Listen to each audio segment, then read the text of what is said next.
Achei sensacional. Eu tenho até que contar uma experiência para vocês que começo do ministério, logo no início, né, quando ainda era um seminarista, me convidaram para pregar numa igreja de Nazaré, onde eu estava fazendo seminário, onde eu saí. E nesse dia eu estava tremendo de medo, né? E as pernas bambeavam e os joelhos, né, batiam no outro. Aliás, vocês estão ouvindo meu joelho bater um no outro aqui, não, né? Glória a Deus. Mas aquela noite foi interessante porque eu estava segurando o microfone na mão, né? Eu sempre preguei com o microfone. É a primeira vez que eu prego com uma bênção dessa. Vou ficar com as minhas mãos livres, né? Mas naquela noite, ainda bem que estava de noite também, né? Curso meio penumbra, né? E aí eu com o microfone na mão, né? A Bíblia, né? Não usava tablet ainda. E eu com a minha Bíblia na mão fui dar uma folheada na Bíblia. A gente sempre dá aquela lambidinha na ponta do dedo, e eu dei uma bela de uma lambida no microfone. E depois, aí eu fiquei nervoso mesmo, né? E depois eu fui conversar com a irmã que me convidou para pregar, e eu falei para ela assim: Marinista, você percebeu o que eu fiz? Eu falei assim: não, ninguém percebeu nada, eu acho. Eu falei assim: ai, graças a Deus. E ela falou: mas o que você fez? Eu falei: não vou contar. Não, agora você vai ter que falar. E eu falei assim: não, minha filha, é que eu fui dar uma folhada na Bíblia, dei aquela lambidinha, em vez de lamber a ponta do dedo, eu lambi o microfone. E essa menina começou a rir, que não parava mais. Eu falei: Jesus, ainda bem que a igreja não percebeu. Aí eu fico, assim, todas as vezes que eu vou tomar um sorvete, né, um gelatão, aquele gelato da Bate de Latte, por exemplo, eu lembro desse microfone. Então não tem como sair da cabeça da gente. E hoje eu dou graças a Deus por todas as coisas. Sou muito grato a Deus por estar aqui. Confesso para vocês que eu estava muito ansioso, né? Essa semana foi uma semana de ansiedade, e eu preparando a mensagem, eu preparando o tema que eu quero ministrar, que aliás tem muito a ver com essa música que nós cantamos. Peço até que os irmãos preparem para depois cantá-la novamente. Não posso viver sem o teu amor, Senhor. Não posso viver sem o teu afago, sem o teu abraço. E eu me senti em um determinado momento da minha vida, e eu posso até contar para vocês, e até posso escrever até um livro talvez, de algumas situações que já vivi na minha vida. E nesse momento, mais ou menos em 1987, eu sofro um acidente, uma pessoa morre por causa disso, e eu passei um momento de grande dificuldade na minha vida. Foram 5 ou 6 anos de grande perseguição na minha vida. E uma perseguição psicológica, uma perseguição física, material, moral e espiritual. Eu levei muitos anos e muito tempo para superar isso, né? Mas Deus deu uma vitória para mim, e a cada momento que Deus se revelava a mim como um Deus que me ama, como um Deus que cuida de mim, que zela por mim, que vela por mim, que me protege, eu vi passo a passo de muitas situações, coisas sobrenaturais, Deus me protegendo, Deus me guardando, Deus me amando, Deus me afagando e Deus me abraçando. Coisas assim, são detalhes que eu precisaria de mais tempo para dizer, mas foram coisas assim muito minuciosas, das quais o Senhor, eu percebia Deus fazendo coisas maravilhosas comigo. E por outro lado, eu também posso escrever um livro sobre presepadas pastorais, onde eu também tenho as minhas, como essa que aconteceu, algumas gafes que eu já cometi, das quais às vezes eu fico aqui tremendo, achando: o Senhor não me deixa cometer nenhuma gafe, principalmente enquanto eu estou pregando, até em casamento, né? Eu já cometi uma bela de uma gafe uma vez, pregando, ministrando um casamento. Depois o pai do noivo não quis me cumprimentar por causa disso. Aí, mas tem essas coisas, né? Mas, meus irmãos, o tema desta mensagem que eu quero trazer hoje tem tudo a ver com essa música. O tema da mensagem é o amor de Deus pela sua igreja. E os textos que eu quero usar aqui são longos, mas eu creio que seriam importantes para nós lermos juntos. Eu vou ler, vocês somente acompanham. Está em 1 Coríntios capítulo 13, né? O capítulo todo, e depois uma parte de Apocalipse capítulo 3. Então a palavra do Senhor nos diz o seguinte: ainda que eu falasse as línguas dos homens e dos anjos e não tivesse amor, seria como o metal que soa ou como o sino que tine. E ainda que tivesse o dom de profecia e conhecesse todos os mistérios e todo o conhecimento, e ainda que tivesse toda a fé, de maneira tal que transportasse os montes e não tivesse amor, nada seria. E ainda que distribuísse toda a minha fortuna para sustento dos pobres, e ainda que entregasse o meu corpo para ser queimado, e não tivesse amor, nada disso me aproveitaria. O amor é sofredor, é benigno, o amor não é invejoso, o amor não trata com leviandade, não se ensoberbece, não se porta com indecência, não busca seus interesses, não se irrita, não suspeita mal, não folga com a injustiça, mas folga com a verdade. Tudo sofre, tudo crê, tudo espera, tudo suporta. O amor nunca falha. Mas havendo profecias serão aniquiladas, havendo línguas cessarão, havendo conhecimento desaparecerá, porque em parte conhecemos e em parte profetizamos. Mas quando vier o que é perfeito, então o que é em parte será aniquilado. Quando eu era menino, falava como menino, sentia como menino, pensava como menino. Mas logo que cheguei a ser homem, acabei com as coisas de menino. Porque agora vemos por espelho em enigma, mas então veremos face a face. Agora conheço em parte, mas então o conhecerei como também o sou conhecido. Agora, pois, permanecem a fé, a esperança e o amor. Estes três, o maior destes é o amor. Pule para Apocalipse capítulo 3, ali eu quero fazer um paralelo deste texto de 1 Coríntios com esse texto de Apocalipse 3, onde fala da igreja de Filadélfia, né?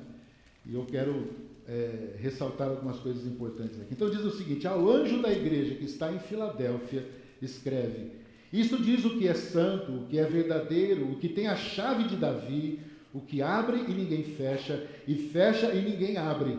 Conheço as tuas obras, eis que diante de ti pus uma porta aberta e ninguém pode a fechar.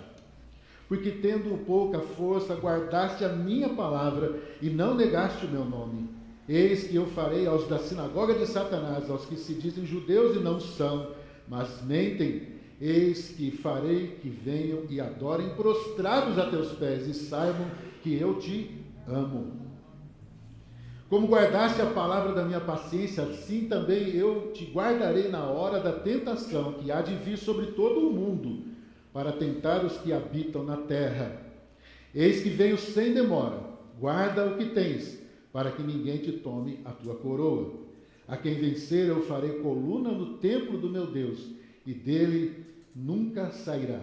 Escreverei sobre ele o nome do meu Deus, e o nome da cidade do meu Deus, a nova Jerusalém, que desce do céu, do meu Deus, e também o meu novo nome. Quem tem ouvidos para ouvir, quem tem ouvidos, ouça o que o Espírito diz às igrejas. Amém. Meus queridos, para mim é uma grande honra estar aqui pregando nessa manhã. Eu agradeço imensamente a confiança, né, de entregar o púlpito a mim. Eu tenho aqui uma história de vida, né, dos meus pais, meu avô, que foi pastor batista, né. Eu deixei a Igreja Batista em determinado momento por conta do batismo do Espírito Santo, a Igreja Batista da Convenção, tradicional. Então eu fui meio que convidado a sair, e Deus tem feito grandiosas coisas na minha vida. Passei por algumas igrejas, mas eu sempre, essa rua aqui, esse lugar, esse ponto de ônibus aqui, esta igreja, esse templo, sempre fizeram parte da minha vida, porque eu sempre passava por aqui e olhava para esse templo, e eu nunca imaginei um dia estar pregando aqui. Eu me sinto honrado e quero com alegria transmitir essa mensagem para vocês. Meus irmãos, um dia, quando eu estava com algumas pessoas da família, assim, num momento de descontração, de férias, tempo para relaxar, eu recebi uma pergunta de um deles, uma pergunta que foi direta assim para mim, foi muito dura e um tanto sarcástica, né? Por causa da pergunta, e não só por causa da pergunta em si, mas por causa do tom de voz usado por essa pessoa. E essa pessoa me perguntou o seguinte: Hermes, por que igreja? Para que igreja? E eu confesso que eu fiquei com essa pergunta até hoje, essa pergunta fica na minha mente. E me pegou de surpresa e eu respondi prontamente a ele, né, as duas pessoas que estavam comigo. Eu respondi aquilo que estava no meu coração, da qual eu aprendi com as minhas experiências, da qual eu aprendi com meus pais, com meus avós, com os meus professores, com os meus pastores. E eu disse a ele o seguinte: a verdadeira igreja é de Cristo, ela não é nossa, não é dos pastores, não são das lideranças, não são das denominações, a igreja é de Cristo. A verdadeira igreja de Cristo, ela não é uma instituição humana, ela é chamada de o corpo de Cristo. Ela não é uma corporação terrena, ela não é uma corporação terrena, como diz o apóstolo Paulo, ela é a coluna e o baluarte da verdade.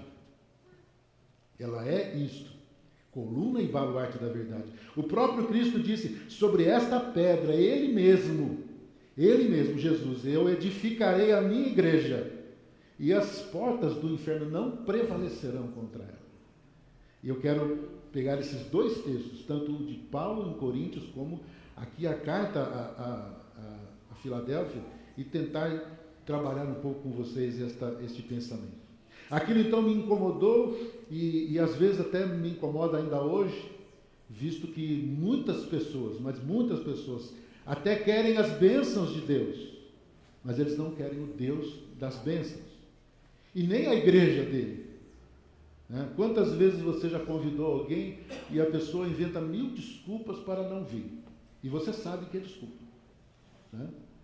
porque em determinados momentos você vê a pessoa, até nas redes sociais, você vê a pessoa gastando horas e horas, até nas madrugadas, se cansando com aquilo, mas ficar 1h30 sentado ouvindo a mensagem e ouvindo a palavra e cantando louvores, eu não tenho tempo, eu não quero, isso me cansa. É por aí mesmo. E desde então, meus irmãos, quando nós viemos aqui para esta igreja, eu tenho percebido, aqui nesta igreja, desde o primeiro momento que eu adentrei aqui nessa igreja, que esta igreja ela se importa com a sua missão. Ela se importa com a sua identidade em Cristo. Ela se importa com o compromisso com o seu mestre. Esta igreja, Igreja Filadélfia. Ela se importa com o seu compromisso com o mestre. Uma igreja que nos acolheu, uma igreja que me acolheu, vocês todos me acolheram. O sábado passado, no encontro de comunhão ali no Clube da Bocha, eu me senti totalmente à vontade. Fiquei assim maravilhado. Pena que eu não pude ficar até para o churrasco por causa de algumas circunstâncias, o pastor sabe disso. E eu fiquei maravilhado como a igreja nos acolheu, desde o seu pastor e a esposa até todos os membros. Todos vocês nos acolheram com esse carinho. E meus irmãos, eu louvo ao Senhor por isso e quero aqui deixar essa mensagem para vocês.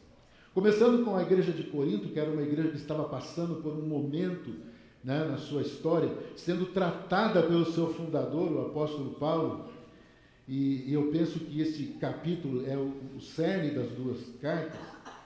Uma igreja com tantos problemas, uma igreja com problemas porque talvez não estivesse entendendo, ou compreendendo, ou assimilando este amor de Deus por eles, por esta igreja. Estavam fazendo coisas que fugiam daquilo que era pedido ao Senhor para que uma igreja fizesse. Para uma igreja ser diante da sociedade, e era uma sociedade muito corrompida ali naquele lugar. E a igreja não estava sendo aquilo que, na visão da igreja, daquilo que Jesus determinou para a sua igreja, eles não estavam. Não assimilavam, não estavam assimilando, não estavam compreendendo, nem entendendo aquilo. E muito menos absorvendo a palavra de Deus nos seus corações. Há muitas coisas que a igreja de Corinto estava fazendo, não vamos falar disso agora, mas era uma igreja que estava sendo tratada por Paulo nessas duas cartas. Eu acho muito interessante isso. Dos versículos 1 ao 3, ele está falando daquilo que ele mesmo tinha de conhecimento de causa. Um homem conhecedor das Escrituras, que fora um zeloso da religião, um perseguidor dos cristãos, por sua convicção daquilo que pensava fazer em nome de Deus. por conta da sua religião. Mas ele não conhecia ainda o amor do seu Deus. Né? Um homem que, de repente, conheceu a Jesus Cristo da maneira como conheceu e experimentou, de fato, a grandiosidade do seu amor e da sua compaixão. Embora ele tenha sido um perseguidor da igreja, tinha carta branca para aniquilar os cristãos, e persegui-los, e matá-los, ele então experimenta dessa grande compaixão de Deus e desse grande amor de Deus em Cristo. E Jesus faz questão de ir até o seu encontro, naquele caminho de Damasco, para a partir daquele momento ele ser um homem transformado, mudado e ser um novo homem. Até porque toda a igreja que depois o recebeu com um pé atrás, né? Aliás, com 2 pés atrás. Eu disse, Senhor, o cara estava perseguindo a gente até agora ele é um dos nossos? Como assim? Eu disse, não, gente, calma aí, ele vai ser um vaso nas minhas mãos, confia. Então Paulo era um conhecedor da causa, conhecedor de causa. Ele sabia exatamente o que estava falando quando ele tratou a igreja de Corinto. Ele estava falando daquilo que a igreja não estava entendendo, mas ele já compreendia aquilo com intensidade na sua própria vida. O amor de Deus por ele. Então ele falou assim, gente, despertem, Deus ama vocês. Deus tem um grande propósito para vocês. Então, eu vejo desse primeiro versículo ao 13, ele fala daquilo que ele, daquilo que ele tinha de conhecimento com relação ao amor de Deus. Do 4 ao 8, então, ele fala das qualidades e das virtudes do amor e da sua prática. Daquilo que realmente faz sentido e que vale a pena viver e praticar. Pois é ao Senhor que o fazemos e é a Ele porque nós dizemos, nós afirmamos dentro do nosso coração e afirmamos aqui na igreja que nós amamos a Deus. Então o Paulo está falando aqui das qualidades, das virtudes desse amor e da prática desse amor, quando isso realmente tem de fazer sentido para nós. Pois é a Ele que fazemos. Esse Cristo então padeceu por nós, por amor. Então nós devemos andar como Ele andou, em amor. E fazer as coisas que fazemos por amor. Amando. Amando aquilo que fazemos, amando as pessoas com quem convivemos, amando de tal forma que nós possamos nos doar. Mesmo quando o nosso interior diga não. Nós precisamos nos doar por obediência ao Senhor e porque o amamos. Então este amor de Deus vai refletir, vai reverberar através de nós, vai ecoar através de nós. Seremos como um campo radioativo espalhando esse amor de Deus, como igreja de Cristo. E no finalzinho desse capítulo 13, do 8 ao 12, ele trata desses mistérios do conhecimento, das profecias, das línguas, porque então até este momento nós apenas o vemos por espelho, por enigma. Paulo fala da sua trajetória, de como ele passou da sua vida como menino para um homem adulto, que conhece a Cristo e passa a pensar como um homem feito. Eu já não tenho mais a ingenuidade de uma criança, de um menino, mas agora eu penso como um homem adulto, como uma pessoa crescida e que conheceu de fato tanto o lado de lá, do ódio, do pecado e daquilo que era viver contra a vontade de Deus, para agora viver a vida de Deus, para agora viver e me relacionar em amor a Deus e pelo amor do Senhor aos meus irmãos e à igreja de Cristo. Então ele diz essas palavras: antes nós o conhecíamos por enigma, mas nós o veremos face a face. Agora nós o conhecemos em parte, mas quando vier o que é perfeito, então aquilo que era em parte será aniquilado. Ele conclui esse capítulo afirmando que a única coisa que ficará em pé para vivermos eternamente, sem necessidade das outras coisas, é esse grande amor de Deus. Nós não precisaremos mais da fé, nós já estaremos na sua presença, vendo-o face a face, todos os dias. E nós também não precisaremos mais da esperança, porque nós já estamos com Ele. Então todas as coisas, todos os mistérios que nós entendemos hoje, todos os dons, todas as profecias, tudo aquilo que hoje nós apenas vemos por espelho, tudo isso vai acabar. E a única coisa que ficará para vivermos a eternidade com Deus é o seu amor. Pensou, gente? Nós recebendo o amor de Deus todos os dias e vendo-o face a face, recebendo esse abraço de Deus todos os dias, esse afago de Deus todos os dias, vivendo a presença de Deus todos os dias, eternamente.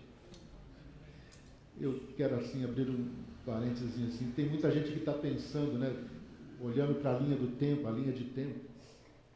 E nós, quando nascemos, até o dia que vamos morrer, as pessoas estão muito preocupadas com essa linha de tempo.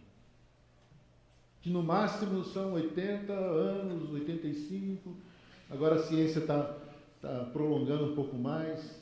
Alguns já estão com 98, 99, como é a mãe do pastor Paulo. Mas quando se chega nessa fase, a Bíblia diz que isso já é fado e canseira. E as pessoas estão preocupadas apenas com essa linha do tempo. Como é que eu, buscando ser feliz aqui, e às vezes pagando alto preço por isso, não importa o que elas tenham de fazer para serem felizes. E não se preocupam com o restante, o além desta linha do tempo, que é a eternidade. Eternidade. Eternidade. Eternidade. A preocupação são somente esses 70, 80 anos. E a eternidade. Isso depois eu resolvo. Isso eu vejo depois. Não, irmãos. Fechado aqui esse parênteses. E eu quis então trazer esse paralelo com Apocalipse, falando sobre a igreja de Filadélfia, exatamente porque eu me senti tocado a falar isso e falar isso com os irmãos, já que esta igreja leva este nome. O nome, para mim, eu considero um belo nome para uma igreja. Igreja de Filadélfia.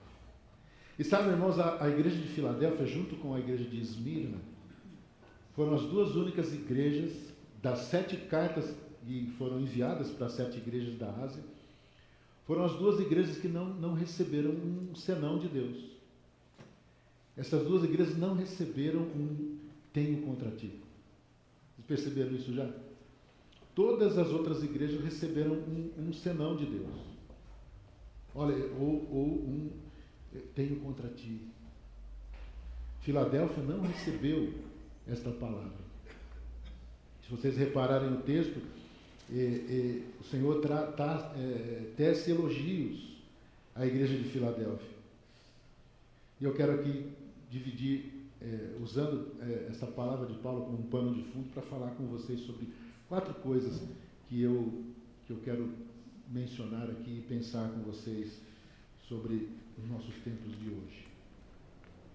Em primeiro lugar, meus irmãos, eu sinto nesta igreja que o Senhor tem colocado esta porta, que Ele mesmo abriu para nós. Deus abriu uma porta diante de nós.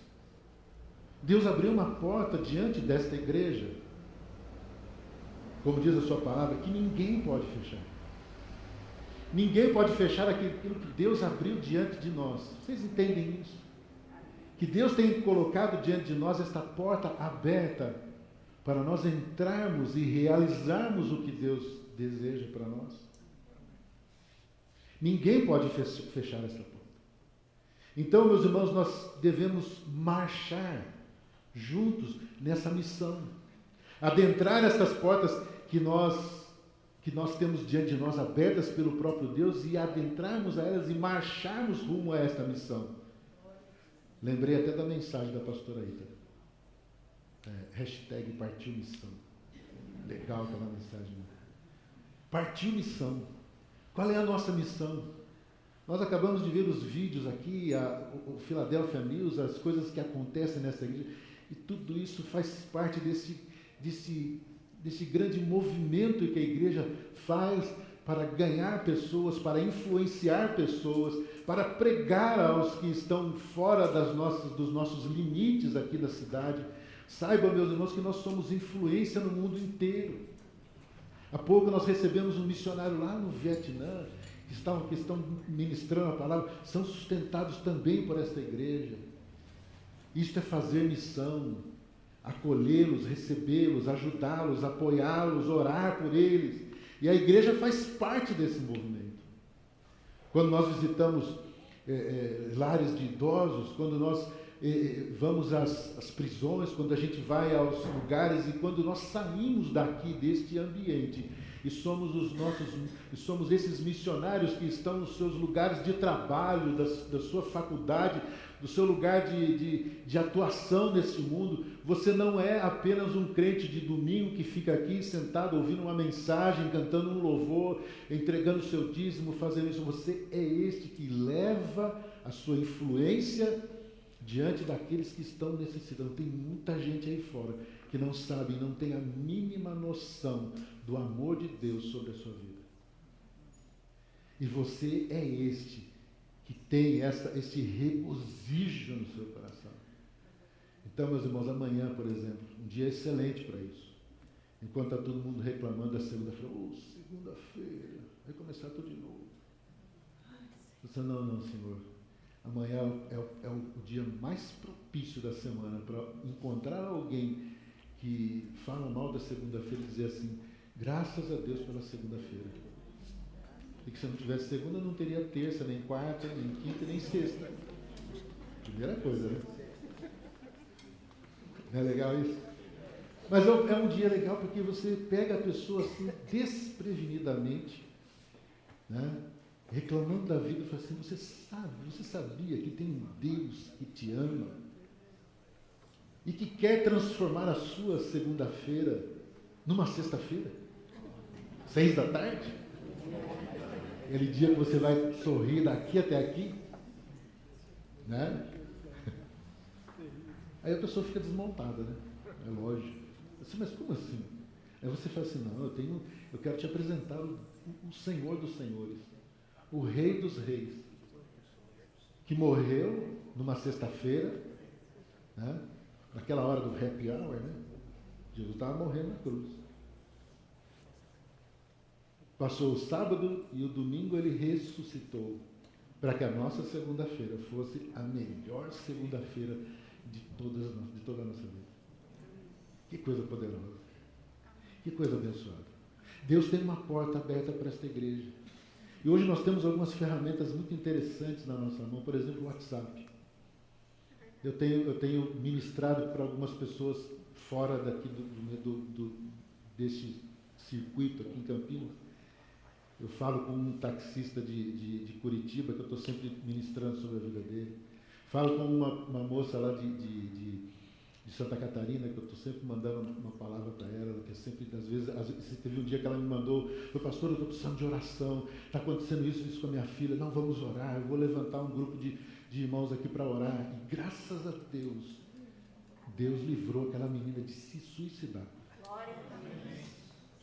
Sabe, queridos, é um negócio tão impressionante, tão importante, nós devemos usar isso.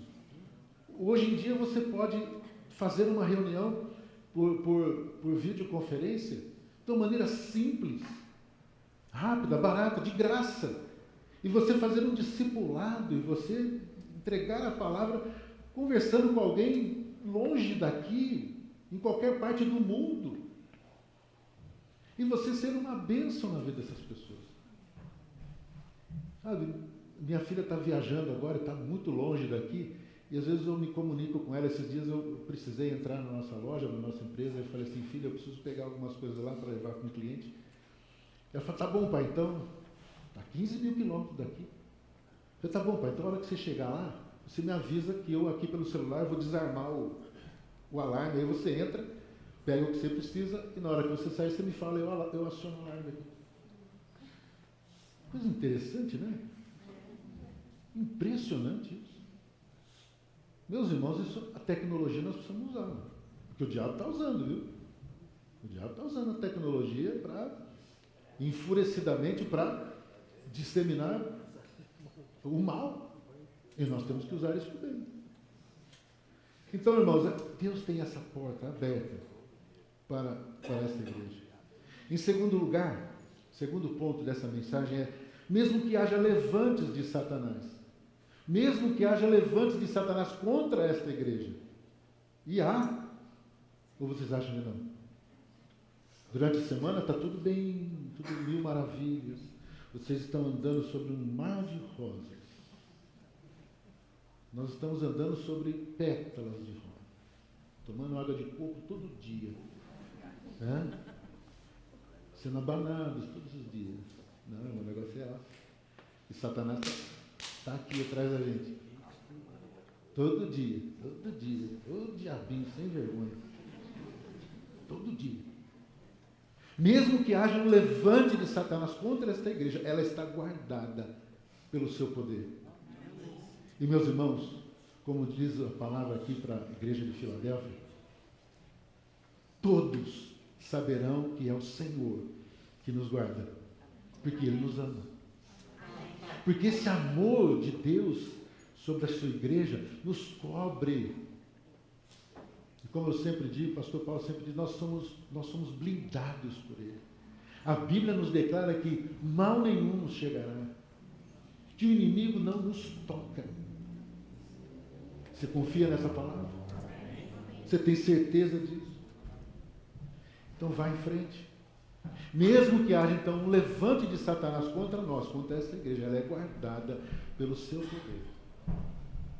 Porque Ele nos ama. Terceiro ponto. Eu quero ser breve também.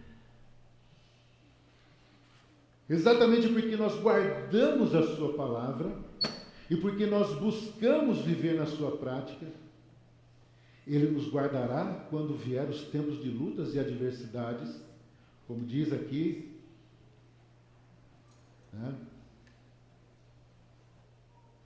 Guardaste a palavra da minha paciência, eu te guardarei da hora da tentação que há de vir sobre todo o mundo. Não é as coisas corriqueiras da semana, do dia a dia. É a hora do rush, da tentação maior. E, meus irmãos, nós estamos vivendo aqui o princípio das dores. Nós já estamos vivendo perseguições mais severas. Nós sempre tivemos. Nós estamos sofrendo perseguições mais severas agora. O mundo está em plena transformação, e uma transformação que indica para nós, e nós estamos vendo que a volta de Cristo está bem próxima, por conta daquilo que está acontecendo ao redor de nós, pelo mundo. Então, nesta hora, nós seremos também guardados pelo Senhor, porque nós guardamos a sua palavra. Ele nos guarda, Ele nos protege, Ele nos envolve de uma maneira sobrenatural, da qual às vezes nós não entendemos. Como que o Senhor faz isso? Quando eu falei sobre a minha trajetória, quando eu falei sobre aquela situação que eu vivi em 87, em algumas situações eu vou falar só uma. Eu estava com minha esposa num determinado lugar, onde ela trabalhava, e essa pessoa que me perseguia, ela começou a frequentar o trabalho dela ali, porque ela conhecia o patrão, era amiga do patrão. E aí minha esposa falou assim para mim, Hermes, eu gostaria que você saísse agora, que você fosse embora. Vai embora logo, por favor. Porque essa mulher anda frequentando aqui, essa pessoa. E aí, quando eu saí por uma porta, ela entrou por outra. E aí a gente fica arrepiado com um negócio desse. A gente fala assim, Senhor, como que o Senhor tem poder para nos guardar de coisas, de situações tão complicadas? E eu fico imaginando como que seria extremamente constrangedor se nós dessemos de cara um com o outro naquele lugar. E o que aquilo poderia acontecer ou transcorrer depois. Por isso, irmãos, nós somos guardados pela sua palavra, porque nós buscamos viver a prática da sua palavra. E isso está garantido pelo Senhor por sua palavra, pela sua palavra de honra, porque Deus honra aquilo que Ele promete, aquilo que Ele fala, aquilo que Ele determina. Ele não volta atrás, Ele não é homem para mentir. Então Ele guarda o seu povo também por conta daquilo que nós guardamos, por aquilo que nós cremos, por aquilo que nós confiamos. Eu confio nessa palavra. Eu sei que ela é verdadeira. Eu sei que ela é por mim. Então, aliás, a palavra nos diz, se Deus é por nós, quem será contra nós? Quem há de ser contra nós? E em quarto e último lugar, Jesus voltará. Essa é a nossa grande esperança. Jesus voltará. E então, Ele diz para nós, guarda então aquilo que você tem. Guarda corajosamente. Guarde fielmente. Guarde com ardor no seu coração. Guarde com esse amor no seu coração aquilo que você tem recebido de Deus. A palavra, o ensino, as orações, as conversas com pessoas. Quando você tem aquela luta, aquela dificuldade na sua vida e você se achega com alguém mais experiente na palavra, no conhecimento do Evangelho, aí você troca aquela ideia e aquela pessoa te abençoa com uma palavra, com uma oração. Guarde isso. Não guarde mágoa. Guarde a palavra. Guarde no seu coração aquilo que você tem recebido de Deus para viver uma vida vitoriosa, para viver uma vida constante, para viver uma vida abundante no Senhor. Deus te dá todos os motivos para você viver desta forma. Então guarda aquilo que você tem, para que ninguém tome a tua coroa. A coroa é tua, a coroa é nossa, a coroa da vida nos foi garantida por Deus, pela sua palavra, pela sua promessa, pela honra do Senhor. Esta coroa da vida é nossa. E não há ninguém que possa tirar isso de nós. Quem é que pode nos separar do amor de Deus que está em Cristo Jesus? Ninguém pode. Nem a morte, nem a vida, nem os principados, nada. Nem a profundidade, nem nada. Nem se uma fera entrasse aqui e me comesse vivo.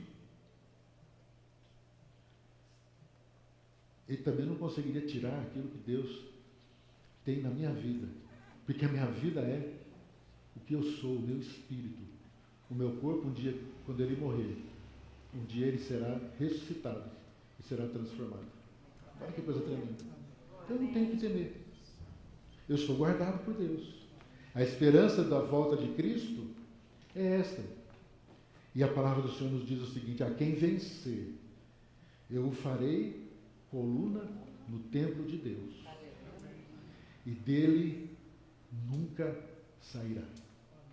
Você nunca mais sairá do templo de Deus, porque você será coluna de Deus no seu templo, eternamente. Isso é poderoso demais. Isso é maravilhoso demais para o meu entendimento. Eu fico tentando elaborar isso na minha mente, eu não consigo, porque a minha mente é finita demais para mim entender a grandiosidade de Deus com relação a essa palavra. Como assim eu serei coluna no templo do meu Deus? Dali eu nunca mais sairei. E ainda tem mais. Ele diz assim: eu escreverei sobre ele o nome do meu Deus. Escreverá sobre nós, sobre mim. Receberemos um novo nome, um nome de glória, um nome que virá daquilo que Jesus um dia nos falou e nos prometeu. E você já pensou que maravilhoso será o dia que nós chegarmos diante dele e recebemos esta palavra? Vinde, benditos do meu Pai. Vinde, benditos do meu Pai, para o descanso eterno que eu vos tenho preparado desde a fundação do mundo. Amém. E ainda estaremos com o nosso nome na presença do nosso Deus. E o nome da cidade do meu Deus, a nova Jerusalém, que desce dos céus, do meu Deus, também o meu novo nome.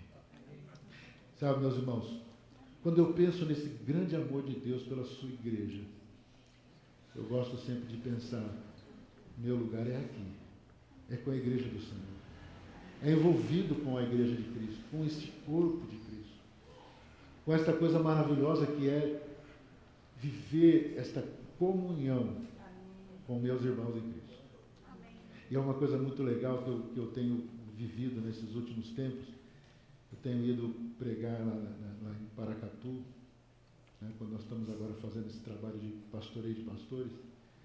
Eu já preguei em várias igrejas lá, eu, pastor Paulo, a igreja de Unaí, Paracatu, Cristalina, Brasília, em algumas igrejas dos irmãos ali. Em todos os lugares que você vai, são culturas diferentes, são lugares diferentes, são igrejas diferentes, são pessoas diferentes. Mas quando você entra ali naquele ambiente, você parece que você já os conhece há muito tempo, porque falam a mesma linguagem, a linguagem do Espírito, a linguagem do amor de Deus, a linguagem do poder de Deus. Sabe, meus irmãos, isso é lindo de viver. E o mundo precisa saber disso, através de nós. Amém. Então a palavra do Senhor nos diz a seguinte mensagem, depois de tudo que nós ouvimos aqui do Senhor. Quem tem ouvidos, ouça o que o Espírito diz às igrejas. Você tem ouvidos bons, que entenda. Não que apenas ouça, porque tem gente que entra por aqui e sai por aqui, e não assimila nada. Mas quando nós ouvimos uma mensagem, nós precisamos ouvi-la, entendê-la, assimilá-la e absorvê-la. Quem tem ouvidos para ouvir, ouça o que o Espírito diz às igrejas. Amém. Eu queria fazer uma oração com vocês e eu queria cantar esse louvor, que os irmãos possam preparar para a gente cantar de novo. Deus abençoe as nossas vidas de uma maneira poderosa, preciosa, para que a gente entenda que esse amor de Deus sobre nós, sobre a igreja de Cristo, é muito mais profundo do que nós imaginamos. E esse amor de Deus pela sua igreja é maior ainda quando nós saímos lá fora, como igreja de Cristo, para falar para os outros. E eles também podem receber deste mesmo amor, esta mesma graça, deste mesmo poder. Amém, Pai? Eu quero te agradecer por esta manhã preciosa, que nós podemos, ó Deus, compartilhar a tua palavra e, Senhor Deus, mais uma vez, ouvindo tua voz, ó Deus, podemos entender, compreender e absorver e assimilar aquilo que o Senhor tem para nós nesses dias tão conturbados que vivemos. O Senhor possa nos ajudar a viver esta vida de acordo com a tua vontade. Nós agradecemos, Senhor Deus, em nome de Jesus. Amém.